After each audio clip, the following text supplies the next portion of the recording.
मैं बता दूं कि आजमगढ़ में लोकसभा चुनाव लड़ रहे प्रत्याशियों का दर्जनों पर्चा खारिज कर दिया गया है। प्रत्याशियों का कहना है कि मौजूदा सरकार के देखरेख में ये सब हो रहा है।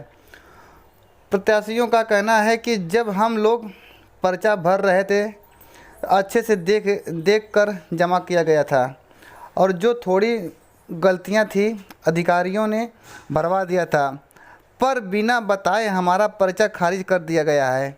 हम लोग जब पूछ रहे हैं तो कुछ कहने और बताने से मना कर दिया जा रहा है। हमारी गलतियां बताई नहीं जा रही है, बिना बताए पर्चा खारिज कर दिया जा रहा है। लोगों का कहना है कि राजतंत्र लागू हो रहा है और लोकतंत्र की हत्या दी जा रही है, जिसमें लोकसभा आजमगढ़ के प्रत्याशियों में से आज़ाद समाज पार्टी के दिनेश सरोज ने बताया कि हमारे पासी समाज का 2,40,000 वोट मेरे साथ था और सरकार को डर हो गया था। इसलिए है कि आज़ाद समाज पार्टी अपना 2,40,000 वोट लेकर किसको सपोर्ट करेगी, जिसको सपोर्ट करेगी उसके पक्ष में विजय निश्चित तय है। पार्टी सोशलिस्ट से मैं जो है पर्चा दाखिल किया था वो 30 अप्रैल को, और जो कि उस दिन उन्होंने बताया कि कोई दिक्कत नहीं है, सब आपका पूर्ण है।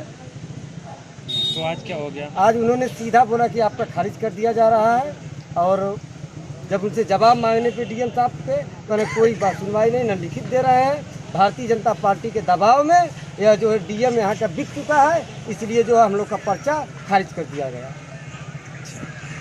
कोई शिकायत सुना नहीं आपने? कोई शिकायत नहीं सुना जा रहा, धक्का मार के बाहर किया जा रहा है। भारतीय जनता पार्टी को जिताने के लिए ये डीएम बैठे हैं और हम लोग का पर्चा खारिज कर दिए। मेरा पासी दिनेश सरोज नाम है। मैं आज़ाद समाज पार्टी का राष्ट्रीय महासचिव हूँ। अच्छा, आपने भी नामांकन किया? मैं 4 तारीख को नामांकन किया था। मेरे पेपर जो है बढ़िया से जांच भी किए, 2 बार 3 बार जांच किया गया। पेपर में कोई कमी नहीं है। मैं पहले ही दिन बोला था कि लोकतंत्र की हत्या की जा रही है, यहाँ राजतंत्र स्थापित करना चाहते हैं। पूरे भारत में ये प्रक्रिया चल रही है। जैसे पहले के जो राजा थे जो है जिला कवर करते थे, किला को कवर करते थे, राज को कवर करते थे, उस तरह आज जो है आजमगढ़ ज़िले को भी कब्जा करने का षड्यंत्र रच दिया गया है। और अगर मैं आजमगढ़ की जनता से रिक्वेस्ट करना चाहता हूँ कि अगर अपने लोकतंत्र को बचाना है तो ये जो नामी पार्टियाँ आई हैं, जो बाहर से कैंडिडेट आए हैं, तत्काल इनको जवाब देने का काम करें। नहीं तो आज तो हम परेशान हैं, कल आपके नन्हे मुन्ने बच्चे जो भविष्य पैदा होंगे अगर चाहेंगे कि हम सांसद विधायक बन जाए तो आजमगढ़ से कोई कैंडिडेट नहीं बन पाएगा। ये लोग कायम किए रहेंगे। बड़ी बड़ी पार्टियां आकर के यहाँ पर जो है कब्जा जमा रही है। मैं आजमगढ़ के पूरी जनता से अपील करना चाहता हूँ कि इनकी मुंहतोड़ जवाब दो। अगर कोई व्यक्ति सक्रिय है या आपके समाज में चलने डोलने लायक है तो निर्दल को वोट देने का काम करिएगा, नामी पार्टियों को देने का काम मत करिएगा। मैं 4 तारीख को यह आह्वान किया था कि हर जिला को कब्जा किया जा रहा है। जैसे सरफई को कब्जा कर लिया गया, आजमगढ़ को भी कब्जा कर रहे हैं, अपना गढ़ बना रहे हैं। ये गढ़ का जवाब पूरे आजमगढ़ की जनता मुंहतोड़ जवाब दे 24 में, ताकि यहाँ न आने पाए लोग। किसके इशारे पर ये हो रहा है? ये जो वर्तमान सरकार है, आज उसके इशारे पर हमारा पर्चा खारिज किया गया है। मैं इस सरकार को कड़ी निंदा करते हुए मैं पूरे अपने आजमगढ़ की जनता से अपील करना चाहता हूँ कि इनको मुंहतोड़ जवाब देने का काम करे। नहीं तो कल आप चाहेंगे कि सांसद विधायक बने तो आजमगढ़ जिले से कोई कैंडिडेट नहीं लड़ पाएगा। आगे क्या सारे लोग बाहरी आकर के चुनाव लड़ेंगे। आगे अब क्या करेंगे? आगे मैं जो है कोर्ट जाने का काम करूंगा। मेरा पर्चा खारिज किया गया है, मैं कोर्ट जाने का काम करूंगा। आज जो है खारिज करने का कोई सवाल नहीं था। आज बुलाए थे, हमको पर्ची दिए थे तो तुरंत हमारा जो है जो कमी थी उसको बताना चाहिए, लेकिन लिखित कोई कमी नहीं मिल रही है। यहाँ राजतंत्र साबित करना चाहते हैं, लोकतंत्र समाप्त हो चुका है। अब यह साबित कर रहा है, हमारा पर्चा साबित कर रहा है कि यहाँ लोकतंत्र हटा करके राजतंत्र स्थापित किया गया है। आज हमारा कर्मचारी नहीं सुन रहा है। मतलब क्या है? बड़े दलों का इशारा है कि ये पार्टियां वोट काट रही है। जो ज्यादा वोट काट रहा है उसी का पर्चा खारिज किया गया है। जो वोट नहीं काट सकता है उसका पर्चा खारिज नहीं किया गया है।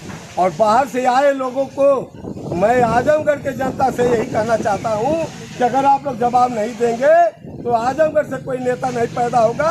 आइए कब्जा हो जाएगा पूरा आजमगढ़। कब्जा हो चुका है, ये साबित हो रहा है। मैं उस दिन दावे के साथ कहा कि लोकतंत्र हटा दिया गया है, राजतंत्र स्थापित कर दिए हैं लोग, और स्थापित हो चुका है। हैं वहाँ पर किसी प्रकार की त्रुटि नहीं की गई। 69 लोकसभा सदर में पहले दिन से ही धोखाधड़ी का कार्य किया जा रहा है, क्योंकि जो फार्मा 3 ठो फाड़ के दिया जाता है, एक जो शपथ दिलाते हैं उसका फॉर्म फाड़ के तत्काल दिया जाता है, वो फॉर्म पहले दिन नहीं दिए। एक इस आरोप को लगा करके कैंसिल किया जा रहा है फॉर्म। दूसरा आरोप बेबुनियाद लगाया जा रहा है, क्योंकि कहा जा रहा है कि आपके फॉर्म में एक पेज आपका सादा रह गया, जो कि हमारे पास प्रारूप बरकरार है कि हमारे फॉर्म में कोई भी फॉर्म सादा पेज नहीं है। मौके पे जाकर के डीएम साहब से हमने पूछा कि सर हमारा फॉर्म कौन से क्रमांक संख्या का फॉर्म सादा पेज सादा रह गया है, वो हमें आप दिखाइए, क्योंकि हमारे पास फोटो कापी सारे डाटा का फोटो कापी हमारे पास प्रकार है जो आपके जो कैंडिडेट फॉर्म में दिया गया। लेकिन उसके बावजूद डीएम साहब तत्काल हमने कह दिया तो कह दिया, खारिज है तो खारिज है। तुरंत डीएम साहब फोर्स का प्रयोग करते हुए हम लोगों के गिरवान पे हाथ लगाते हुए धक्का देते हुए गेट से बाहर कर दिया गया। तब जाकर के हम नीचे आकर के अपनी आवाज़, अपने समाज, अपने लोगों के बीच ये बात रख रहे हैं। इस प्रकार से डीएम साहब लोकतंत्र का हनन करने के प्रयास में लगे हुए। क्या आपने नामांकन किया था? नामांकन मैंने कल करी, आज इतना टाइम हमारा पर्चा दाखिला खारिज कर दिया। क्यों खारिज हो गया है? खारिज कह रहे हैं कि आपके उनके आदमी का नाम थोड़ा सा गलती था, गलती कुछ नहीं थी, सही था। ये जानबूझ के हम लोग का पर्चा खारिज किया गया है। किस पार्टी से, किस बैनर पे आपने अभी हमारा बैनर कहाँ, हमको खाली चुनाव निशान अभी मिला था, अभी कुछ कहाँ, अभी खाली वही पर्चा दाखिला कराए थे। निर्दल प्रत्याशी थी? हाँ निर्दलीय थे। है पार्टी बाकी अभी 6-7 साल 8 साल पुरानी थी। अच्छा, हाँ क्या पार्टी का क्या नाम था? समाज पार्टी, लोक जन समाज पार्टी। हाँ तो क्या सब कैंसिल कर दिए। किसी अधिकारी से बात हुई? अधिकारी के ऊपर गए थे, वो कह रहे हैं कि आप आइए अपनी साइन कर दीजिए। आपको हम 12 बजे रात तक इंतजार किए। अच्छा, कोई बात बन नहीं पाई? कोई बात नहीं बन पाई। किस पार्टी से आपने नामांकन किया था? जनता क्रांति पार्टी राष्ट्रवाद। राष्ट्रवादी। जी, क्या हुआ फिर? हम गए उसमें अंदर गए थे रूम में, कहें कि आपका एक पेज उसमें सादा है, खारिज हो गया। हाँ, आखिर एक पेज सादा है तो उसको भरा हाँ, भी तो जा सकता था। हमारे पास कापी है, उसमें सब फॉर्म, उसमें सादा नहीं है, सब फॉर्म भरा है। कह रहे हैं कि आपका एक सादा कापी इसमें रह गया। अच्छा, हमने जब डीएम साहब से पूछा तो वो धक्के दाब कर भगा दिए हैं अंदर से। भगा दिए? हाँ भगा दिए। क्या बोल? भगा दिए। अच्छा, भक्ति मारी बोला है, क्या बोले हैं वहाँ? कहें कि जाइए जाइए, जो हो गया तो हो गया, अब हम नहीं सुनेंगे। हम लिखित हम मांगे हैं तो कह रहे कि नहीं नहीं जाइए, अब हो गया जो हो गया, यहाँ से चले गए।